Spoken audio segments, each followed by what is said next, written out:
Hello, everyone. Welcome to Conversations with Sekani, a podcast for people in their 20s who are trying to figure out life and not get lost along the way. Today's guest is Dr. Erlin Albertson, also known as the Midlife Whisperer. She's a psychologist, registered dietitian, board certified health and wellness coach, mindful self compassion teacher, and best selling author of Rock Your Midlife. For more than 30 years, she has helped women improve their mental, emotional, and physical well-being as they navigate menopause, anxiety, burnout, and major life transitions. Dr. Erlin, welcome to Conversations with Sekani. It's a pleasure to have you on. Thank you. I'm excited to be here. I don't usually talk to 20 somethings, but I have two 20 somethings. I have a 25-year-old and 29-year-old and lots of bonus kids. Yeah. And I've been through it myself. And it's a hard decade. So I'm excited to be here and share a little bit of wisdom to help everybody who's listening through this challenging but pretty exciting time as well. Exactly. Wow. Okay. So yes, thank you for, giving me the audience, right? Because like you said, you don't really talk to 20 something, but I'm actually glad you get to, talk to us because I believe we have a lot to learn from you, right? From lived experience, obviously. So before we start, I would like to ask, right, how was your childhood like growing up? What were the experiences that shaped you, into becoming who you are today? Yeah, it's really interesting. And I guess we're doing a video too. I've been looking at my my picture of my little self. I have people thinking about their future self, but it's really cool to take a picture of yourself and look and think, what did she incarnate for? Like, why did she come? And I'm the tail end, I'm right behind like baby boomers and Gen X, right? So sort of the 50s mentality, like mom was in the it was in the kitchen with mom, like I had two older brothers and they were with dad blowing things up in the basement, playing with the chemistry. So it was this very like girls are supposed to do this, boys are supposed to do this, very much like gender roles and like expectations about who you're supposed to be. It was an okay childhood. My parents loved me and not I think that my big mistake, and I think my first big aha for people listening is you've got to do what makes you happy. I think my childhood was so much all about being the good girl, right? And that's something that we incorporate because we want to be loved and taken care of. So we incorporate this voice of our early caregivers. And that becomes sort of this self critic, this people pleaser, this perfectionism. I call it the anti authenticity trifecta. So I spent like my teens and 20s like going to the best school and thinking about what's going to make my parents proud or what's like the thing you do in society. I got a corporate job in New York City and I got to my 20s and I'm like, I hate this. I was like, I had built this whole idea in my life. It was like I was climbing up this ladder of success, but it was up against the wrong building. And so I think my first word of wisdom is you've got to do what makes you happy. Only you can figure that piece out. And like, I wish I'd figured it out earlier because I made a lot of like sidetracks along the way. But my childhood was okay. It wasn't as like lovey-dovey and fun and creative as I think I would have liked. But my parents loved me and they provided for my needs. But it was definitely that, get into a good school, get a good job. It was kind of like you can be a doctor, a lawyer, or go into business. Those are like my choices. But I think the cool thing is that whenever you're off your path, the universe will get you back to where you're supposed to be. So now I'm in my 60s and I'm like, yeah, I'm rocking it. I'm having so much fun and I'm totally on my path and just enjoying life to the fullest. All right. Wow. Okay, so first of all, thanks for sharing your story. And I was gonna say, you look good in your 60s, right? You actually do look good. And like you've said, just do what makes you happy. Because specifically women, right? We tend to actually please people a lot because we are emotional beings. So we tend to, most of the decisions we make is to please people. First of all, like you said, our first caregivers, right? We are trying to, please them, seek their validation, and then we now unconsciously decenter ourselves, right? So the first advice, like you've said, whatever decision it is you're making, make sure that it's what you want, right? It's what makes you happy. Right. So, yes, thank you for that beautiful one, I would say. And also, you spent almost 3 decades in your profession now, right? So, what originally drew you to helping women? I first I love nutrition, so I kind of grew up in a family where food was really important, and everybody who was coming to me as a dietitian, I started my career as a nutritionist, and then I was a personal fitness trainer. I was in media for a while. I was a celebrity chef in the 90s, and then I became a personal fitness trainer, and then health and wellness coach, and then finally a psychologist. But throughout my whole career of working with people, everybody who came to me, they were all midlife women. So if you guys are Mm. listening and you want your moms need some help, send them to the Midlife Whisperer. They can just go to the midlifewhisperer.com. Happy to help you as well. But I've just always, I've been fascinated by this time period, even before I was in midlife myself. And sometimes the universe will like put you in the right place with the right people. That was just always the people who came to me. I think when I started my career as a dietitian, when you're in your kind of 40s, 50s, going through perimenopause, if you haven't been taking care of your body starts to really speak up. So all the people who were coming to me were midlife women with, high blood pressure, high cholesterol, high blood sugar, weight gain, not feeling good. And so same thing when I was a personal fitness trainer and now, as a psychologist and a wellness coach, that's a time of life where every time of life has its challenges, but I think that period, it's kind of like you need the 40, 50 mile checkup, right? And so those women always came to me, and it's a fascinating time period because there's a lot of interesting things happening in your body. That there changes when you're going through menopause. There are changes in terms of your environment socially. So you might be going through empty nest. You might decide, like, you know what, this marriage isn't working for me anymore. I left a 25-year marriage. And then there's also some really interesting astrological transits. So I don't know if your listeners like the astrology, but 20s is your first Saturn return. And that's kind of like when you're not on your path. And my oldest is going through it right now. And I'm like, they just turned 29. I'm like, okay, you're going through your Saturn return. It's the time where Saturn's like, are you on your path? If not, let's redirect. You go through your second Saturn return around 58, but then you also go through your Uranus opposition in your 40s.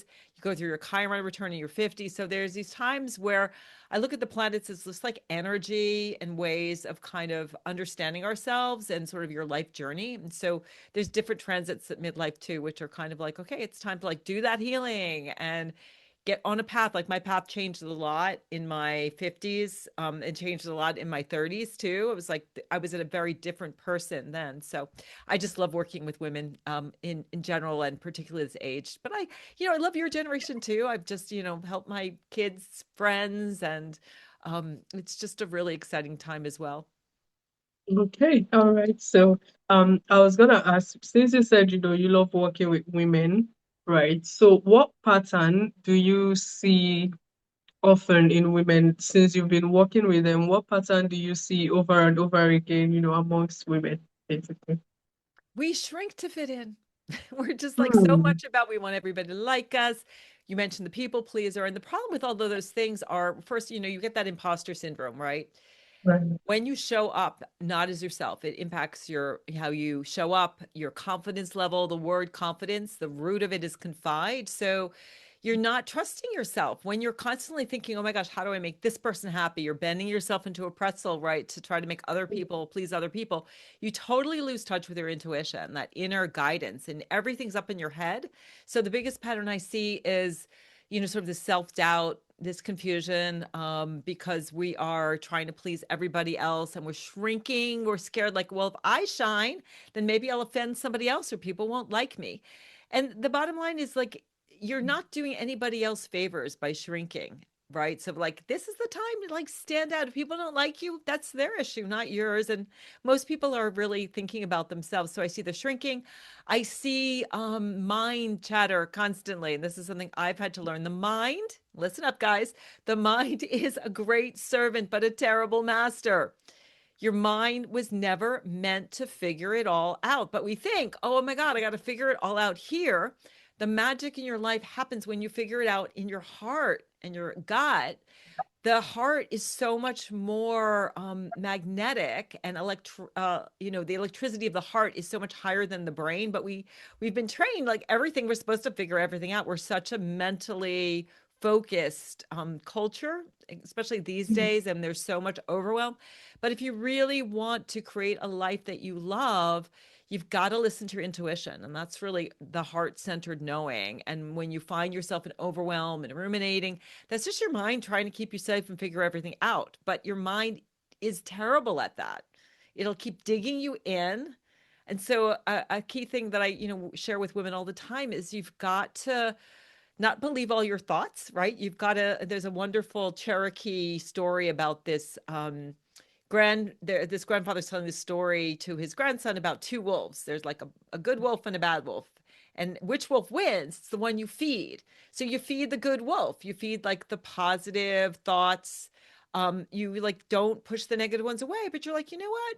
I hear you, but I'm not going to take that in. I'm not going to believe everything my mind is saying to me because we're just designed to take in the bad. Like the Rick Hansen says that negative thoughts and emotions are like Velcro, they stick. The positive ones are like Teflon. So we need to like take in the good, train our minds not to focus on the difficult things. I mean, those things are there to protect us, but we're not living in an environment. If you're listening, you're not starving to death. You've got a roof over your head, you've got the internet, and you're not being threatened by a saber-toothed tiger. So that sort of danger stuff that our brain is constantly scanning for danger, we have to learn not to take that in.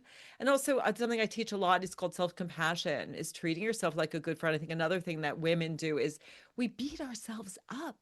We're so mean to ourselves. This is something I wish that I had learned. I had such a terrible inner critic.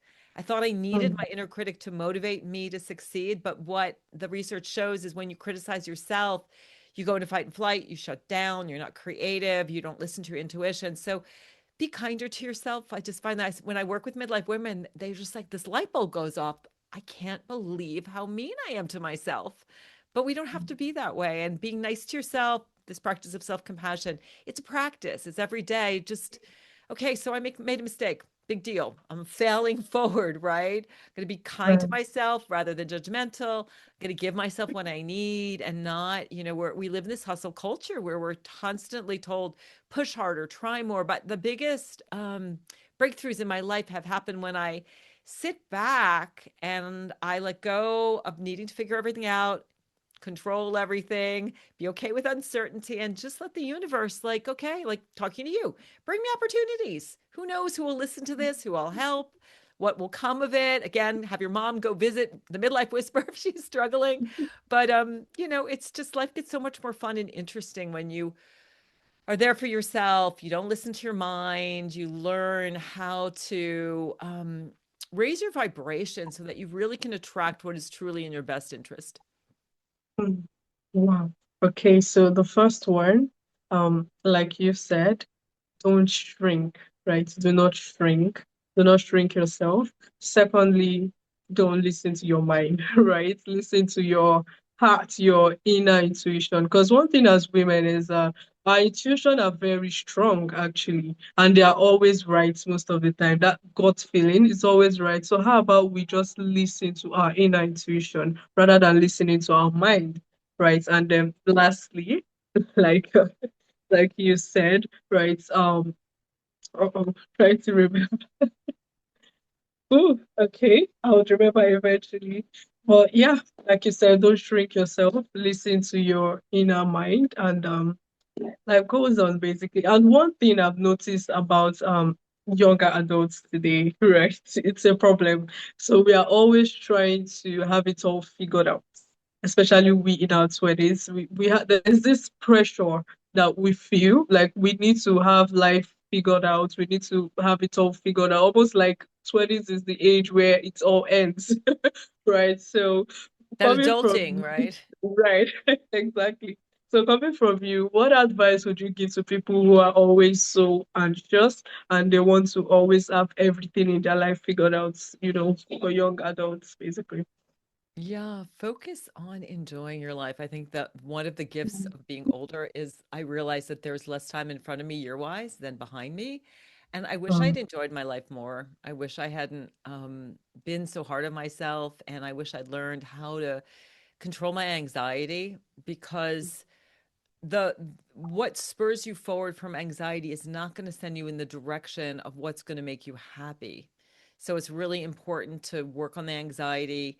I teach a lot of breath work of just noticing when you're anxious, noticing when you're pushing yourself, and just give yourself a break. You don't have to have it figured out. And I'm 63. I don't have it all figured out, and that's okay. I'm okay with that. And it's just, I don't know. I feel like I'm aging in reverse. Like I'm having so much fun. Like have fun, enjoy yourself. And I would say I think about my two kids are so different. So one is engineer, you know, just like I'm going to take this path, make a bunch of money, and I'm following sort of this societal path. The other one is like, I want to make a difference. I have no idea exactly how this is all going to happen. And the most important thing for them is, oh my goodness, friends, love. Love is the most important thing. Your friends, the people that you love, when you get to the end of your life and you look back, you're going to be like, I am so glad I have all of this love, all of these people that I have touched that I love. And they have so many friends. I mean, they just turned 29 a couple weeks ago and they were like, they showed me pictures of their birthday and it was like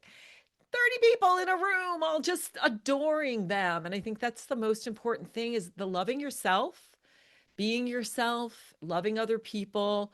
Again, this, being yourself, nobody can tell you you're doing it wrong. I will say that again. Be yourself. If you try to squeeze, what is it, a square head, a square peg in a round hole, whatever it is, it's like that's kind of what happened to me when I went in this corporate thing. I did that. I went to an Ivy League school. I got the corporate job in New York City, and my life just fell apart, literally. And I didn't know who I was, what I was doing, because it was like I was climbing up this ladder of success, and the ladder was against the wrong building. I got to the top of the building, and I'm like, oh, I don't like this is terrible. And so not putting so much pressure on yourself and just, looking at that little girl or little boy and just like, what did I come in this world to be? And I find this is just a little aside. Human design is really helpful if you're looking for a tool. You can reach out to me on my website, The Midlife Whisperer, if you want to get your human design chart to understand your purpose, how you're wired. Energy is everything. I think the thing we all want is to feel more joy, more peace, more purpose. Focus on how you want to feel, not the things that are going to help you feel that way, but if you focus on how you want to feel, the things that will truly help you feel that will be attracted to you. We are magnetic, we are energetic beings. So when you are like, I want to be more joyful, I'm going to do more things that bring me joy. I, want to have, I want to make a bigger difference. I'm going to do things that make a bigger difference. I want to experience being kind to others. I'm going to be kind today and see where that takes me. I'm going to pay for that Starbucks for the person behind me or, pay it forward, whatever it is. But we want more energy. We want a certain energy, but we can feel the way we want to feel now. Feeling the way we want to feel now is what is going to magnetically attract the opportunities that are going to get you to where you really want to be. Right. Okay. So yes, thank you, Dr. Ellen.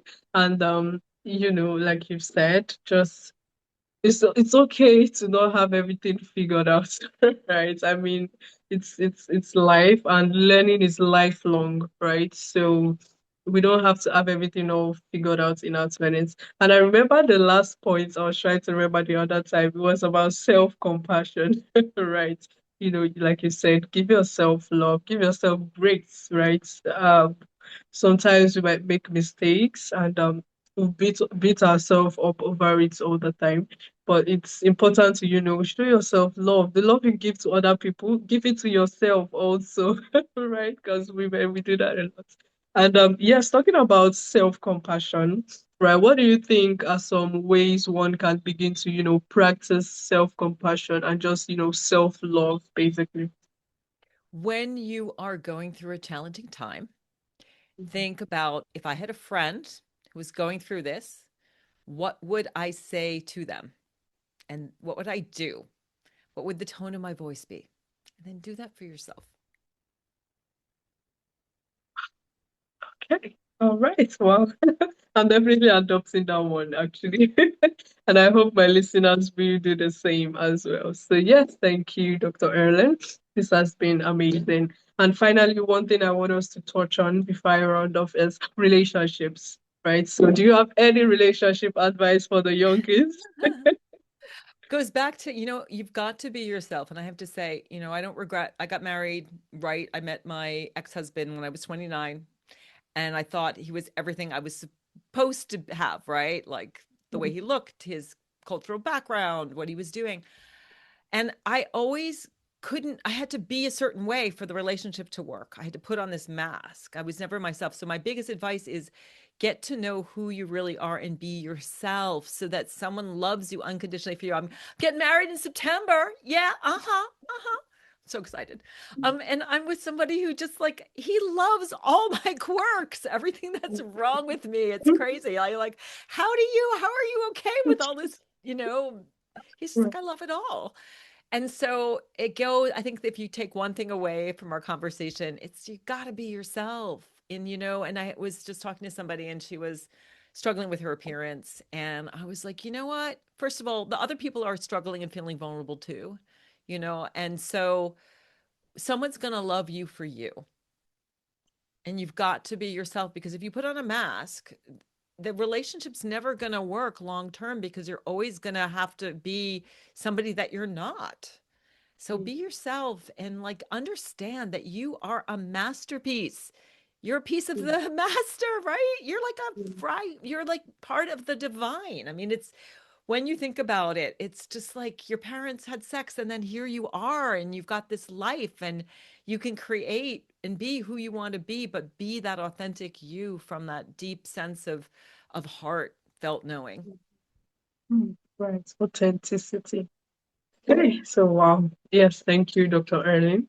Like I said, this has been deeply insightful, and I believe it's going to be, it will change lives, right? If it goes out there and young people will get the clarity that they seek, right? So, yes, thank you. And it brings me to the final segment of my podcast. I call it the rapid fire segment. You could either answer with a word or a phrase starting now. Okay, so are you a morning person or a night owl? Morning. Oh, okay. So what is one daily ritual you never skip? Oh my God, I have so many daily rituals. But I do something called the five Tibetans. So they're just five exercises that I do first thing in the morning. Okay. All right. So what is one book every woman should read? I would just say, Rock Your Midlife. No. Oh my goodness. Um, that's a really great question. I personally really love the Gene Keys, Human Design. I have it here.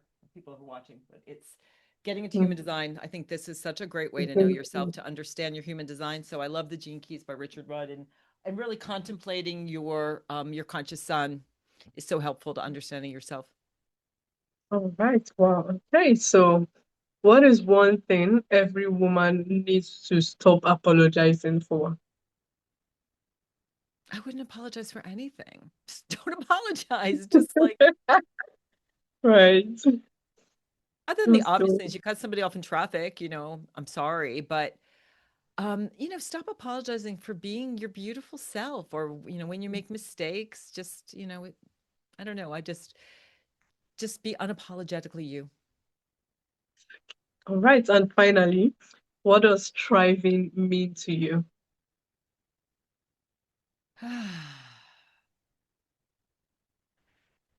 Having the biggest impact by sharing my authenticity with the world. Mm. All right. Well, so yes, thank you, Dr. Erlin. This has been amazing, I would say. And before you go, where can listeners get to, learn more about you and connect with you?